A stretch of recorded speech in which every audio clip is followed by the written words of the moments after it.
children, welcome back. In our previous lesson we had discussed motion and measurement of distances.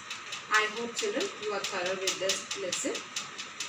Now in nature we have so many things around us which are made up of different materials.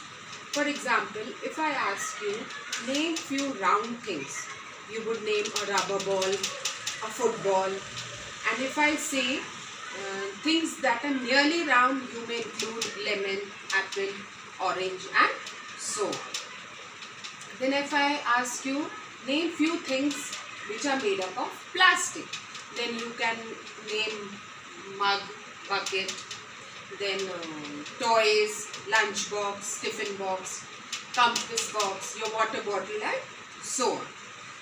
So what we are doing, children, I am giving you a clue and you are dividing things into groups.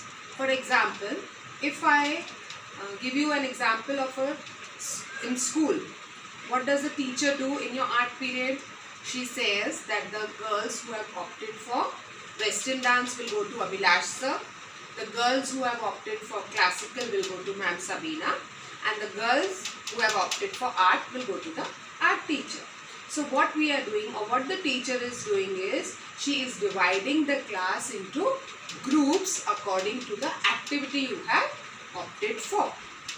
So today we are going to learn a new lesson, sorting materials into groups. Okay. Now, for understanding this lesson, children, you must know the difference between material and an object.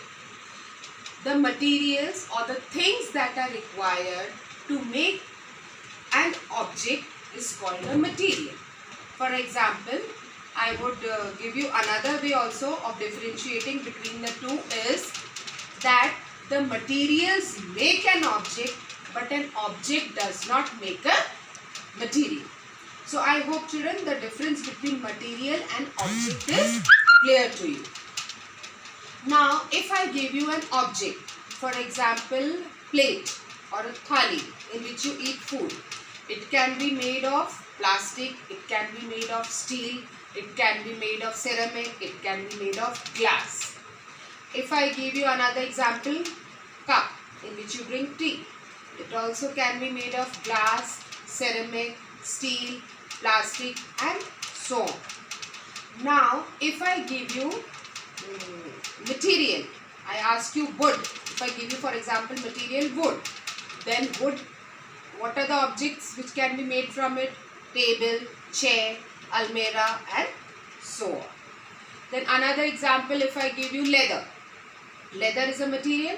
What are the things that you can make from it?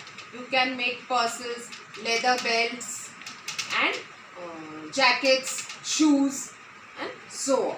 So children, from this you can also conclude that the one or two materials can be used for making one object, or the materials can differ, or the more than one or two materials can be used to make an object.